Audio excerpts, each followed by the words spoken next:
जय हिंद, जय जट। मैं Amardeep Singh Bokarai, founder and chairman Yuva Jat सभा जम्मू कश्मीर।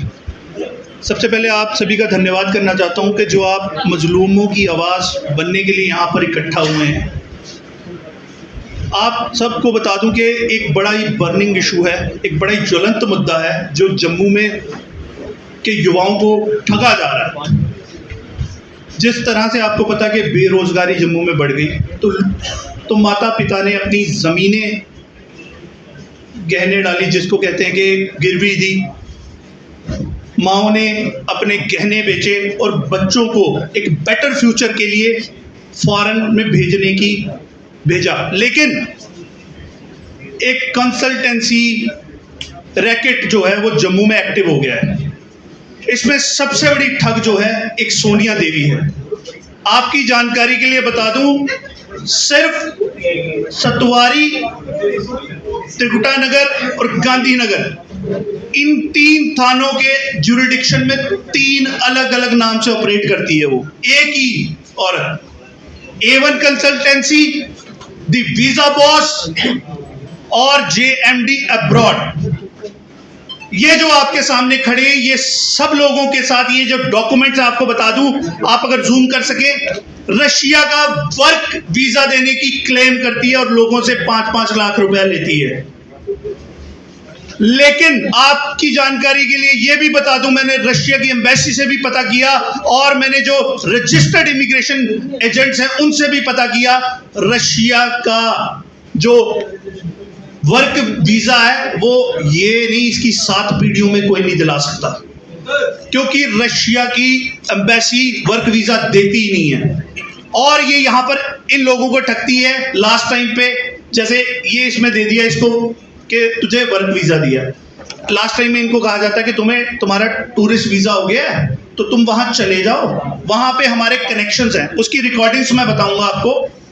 वो कनेक्शन बताती है कि वहां मेरे कनेक्शंस हैं, आपका ये टूरिस्ट वीजा कन्वर्ट कर दिया जाएगा। आप जो वीडियो वायरल हुई है उसमें भी वो यही क्लेम कर रही है कि जो है कि वो वर्क परमिट कन्वर्ट कर सकती है। मैं अभी पूरे मीडिया के समक्ष ये लिखित में देने को तैयार हूं, रशिया में कोई पॉलिसी नहीं है, कोई रूल ही नहीं है कि टूरिस्ट वीजा को कन्वर्ट किया जा सकता है वर्क परमिट में। ये अगर पुतिन की रिश्तेदार भी हो ना, राष्ट्रपति की वहां के, तो भी ये कन्वर्ट नहीं करवा सकती। इसके कौन से लिंक है ये बताए। इन बच्चों को ठगा गया, कोई अर्निया से, कोई जोड़िया से, कोई कहीं से आया। किसी की मां ने अपने गहने बेचे हैं, किसी के बाप ने अपनी जमीन, जिसको मां कहते हैं पुश्तैनी, वो गिरवी रखी हुई है और इसको पैसे दिए। और ये पिछले 2 साल में, इसकी हिस्ट्री भी बताता हूं, पिछले 2 साल में इसने ये काम शुरू किया है। ठीक 2 साल पहले ये पंजाब के चंडीगढ़ में जो है एक कंसल्टेंसी सर्विस में रिसेप्शनिस्ट थी, जिसके घर में खाने को नहीं था। आज वो BMW में घूमती है, स्कॉर्पियो ली हुई है, और किसके पैसे से? इन गरीबों के पैसे से। ये बड़ा ही ज्वलंत मुद्दा है।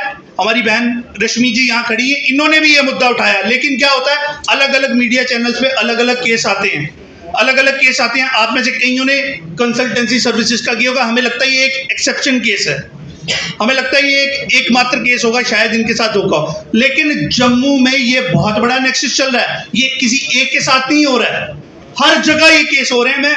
और इन युवाओं को क्या बताया जाता है कि तुम्हारा जो है वीजा है, अब इसमें ये वीजा की स्टैंप लगी है, आप देखिए ये रशियन में है, इसमें आप टूरिस्ट पढ़ ही नहीं सकते। इसमें से आप में से कोई भी, आप सभी पढ़े लिखे लोग हैं, आप दुनिया घूमते हैं, इसमें से रशियन कौन पढ़ सकता है?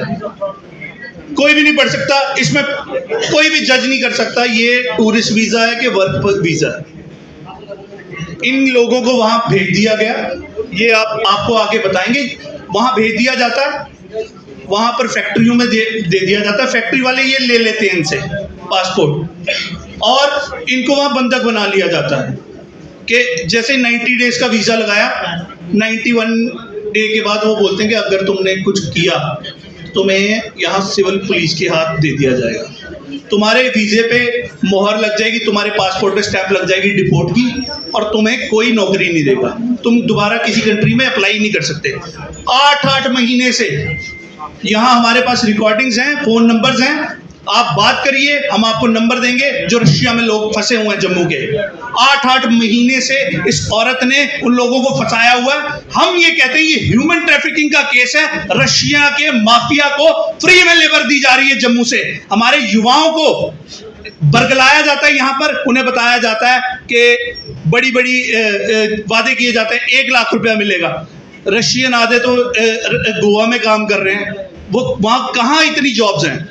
मैं आपके माध्यम से जम्मू के लोगों को भी बताना चाहता हूँ, रशिया का वर्क परमिट जम्मू कश्मीर में कोई नहीं दिला सकता, और किसी भी कंट्री का वर्क परमिट जम्मू की कोई भी कंसल्टेंसी नहीं दिला सकती। मैं आपको लिख के दे रहा हूं ये। तो किसी भी ऐसे ठग के पास ना जाएं जो आपको कह दे कि हम यहाँ ऐसा करेंगे, वहां ट्रैवल वीजा पे जाओ, यहाँ पे जाओ। रशिया में ऐसा कुछ नहीं होता। और रही जो ये शंघाई की बात करती है, जी हम वहां देंगे, इसको कुछ नहीं है इसके पास। इसके पास रजिस्ट्रेशन के नाम पे एक नागा फार्म है, जिसको हम फॉर्म सी कहते हैं, जो आपकी गली के किराने वाले के पास भी होता है। लेकिन दिक्कत ये है कि किराने वाला 1-1, 2-2 रुपए की चीज बेचता है, टॉफियां। ये लोगों से 4-4, 5-5 लाख रुपए लेती है, और एफिडेविट का स्कैम भी है इसमें। लोगों को कहती है, एक एफिडेविट साइन कराया जाता है। इनमें से ये लोग बता दें, इनमें से कोई भी किसी नोटरी के पास अभी तक नहीं गया, कोई इनमें से नोटरी के पास नहीं है। इनसे एक खाली फॉर्म साइन करवाया जाता है जिसपे स्टैंप नहीं होती है, कोई नोटरी की स्टैंप नहीं होती, कुछ नहीं होती, और बाद में वही स्टैंप पेपर इनको दिखाया जाता है। जैसे किसी ने 20,000 दिए, 30,000 दिए, उससे पुलिस स्टेशन में सबसे दुखद ये चीज लगती है कि पुलिस स्टेशन में बुलाया जाता है इन बच्चों को और कहा जाता है कि तुम्हारे अभी पैसे पेंडिंग है।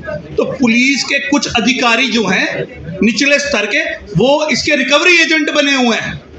एक ठग जिसके खिलाफ 4 से 5 मामले दर्ज हैं गांधीनगर पुलिस स्टेशन में, वहां बुला के, एक जोड़ियां के भाई हैं, उनको बुला के कहा जा रहा है कि तुमने 50,000 दिया, बाकी 4.5 लाख रुपया दो। ये पुलिस रिकवरी करा रही है उस लेडी की जिसके पास ऑलरेडी, जिसका जो मैं आपको बता रहा हूं कि 5-6 मामले दर्ज हो चुके हैं, 10 से 12 कंप्लेंट्स हैं, लेकिन FIR शायद 2 या 4 मामलों में ही हुई हैं। हम ये डिमांड कर रहे हैं, अगर आप एक चिट्टे वाले को पकड़ लेते हो, तीसरे के एक केस होता है, चौथे में आप PS से ठोक देते हो उस पर, तो ये जो पूरे के पूरे परिवार तबाह कर रही है, इनको इंसाफ कौन देगा? और पुलिस ने अभी तक PS से क्यों नहीं लगाया? 3 थानों की पुलिस जो है वो क्या कर रही है? इसीलिए हम डिमांड करते हैं कि सिट फॉर्म हो, एक SP उसको हेड करे, और ये काम सिर्फ 2 दिन में होना चाहिए, कोई 1 हफ्ता नहीं, कोई वो कहेंगे 1 महीना। अगर 2 दिन में पुलिस सिट फॉर्म नहीं करती है और इस पे इन्वेस्टिगेशन शुरू नहीं होती है, ये एक बच्चे की बात नहीं है, ये तो भी 8-10 लोग ही आए हैं यहाँ पर। अगर पुलिस इन्वेस्टिगेशन करे तो मैं आपको लिख के देता हूं, कम से कम 50-60 लोगों के साथ ऐसा धोखा हो चुका है, और ये करोड़ों रुपए की, कम से कम 8 से 10 करोड़ रुपए की ठगी कर चुकी है अभी तक। और मुझे एजेंसियों का भी समझ नहीं आता, जो सरकारी एजेंसियां हैं उनकी नाकों तले 8-10 करोड़ का फ्रॉड कर जा रही है। एक जो है किसी के अकाउंट में 50,000 आते हैं, इनकम टैक्स को पता लग जाता है, इनकम टैक्स डिपार्टमेंट को आज तक पता नहीं लगा कि इन्होंने कितने करोड़ों की ठगी की है। एक वीजा की फीस सिर्फ 5,000 रुपये है, और ऑन अराइवल वीजा अभी 2025 में फ्री है रशिया का। आप समझ रहे, एक फ्री वीजा के लिए ये 5-5 लाख रुपए ले रही है इन बच्चों से।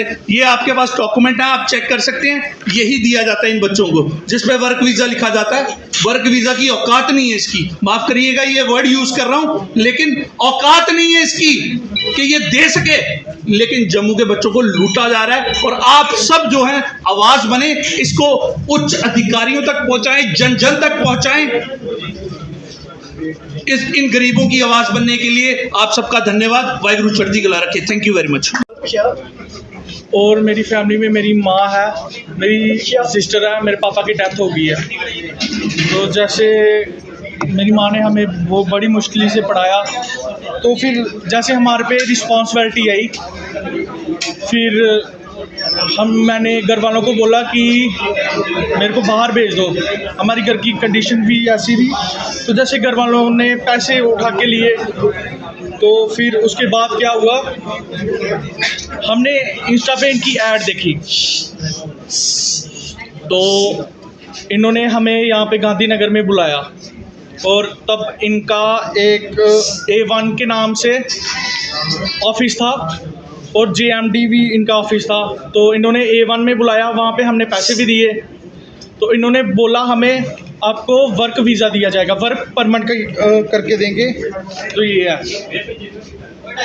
इन्होंने साइन भी करवाए, पैसे भी लिए। फिर उसके बाद मेरे पास रिकॉर्डिंग्स भी है, मैं वो दिखाना चाहता हूँ आपको।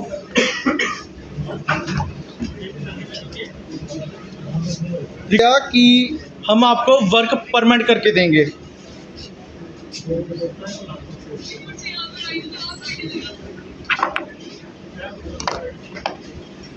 वर्क करी दिया ने मैं वर्क परमिट आखिया मैं तो वर्क परमिट ही करा दे और की करा दे और की करा दे हां जो तुम लोग इथों चुकी एयरपोर्ट से जुड़ गए जेने दो इधर सोचा रहा कि इथों चुकी गए एयरपोर्ट से आगे के बारे फोन चुकना नहीं चुकना कोई खजल होई नहीं है ये हम क्या चुकी हुई जा रहे हैं, ये सोच रहे हैं डर तो लग रहा है नहीं ये सोच रहे हैं नहीं हां सोच रहा चल नहीं हो रहा तू समझते रहो जिले थोड़ा सा वर्क की गल कर लेना फिर वर्क ही लगना हां वर्क परमिट में ठीक है काम उसे लवा के दे रहे हैं ਤੁਹਾਨੂੰ ਉੱਥੇ ਸਾਲ ਦਾ ਤੁਹਾਡਾ ਕਾਰਡ ਬਣਨਾ ਉੱਥੇ ਜਾ ਕੇ ਸਾਲ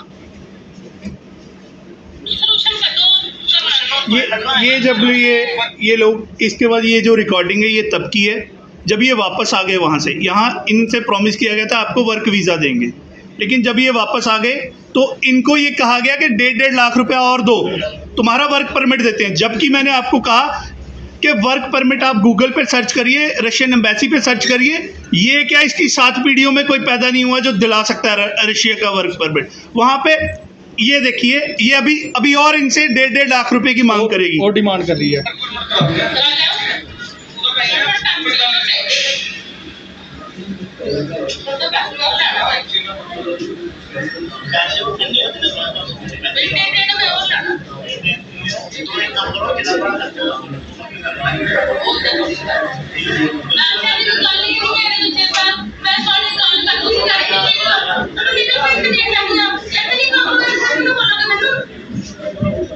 ये लास्ट में एक्सेप्ट कर रही है कि मैं इलीगली भेज रही हूँ। अगर लीगली भेजूंगी तो क्या काम कर लोगे। अब सोचने वाली बात है, ये खुद एक्सेप्ट कर रही है अपनी रिकॉर्डिंग्स में कि ये इलीगली भेज रही है। जब इसके पास, आप समझे, इसके पास कोई है ही नहीं। कोई, मैं कह रहा हूँ कि एक नागा फॉर्म से ये औरत काम कर रही है, इसके पास कोई किसी का कोई सर्टिफिकेट नहीं है।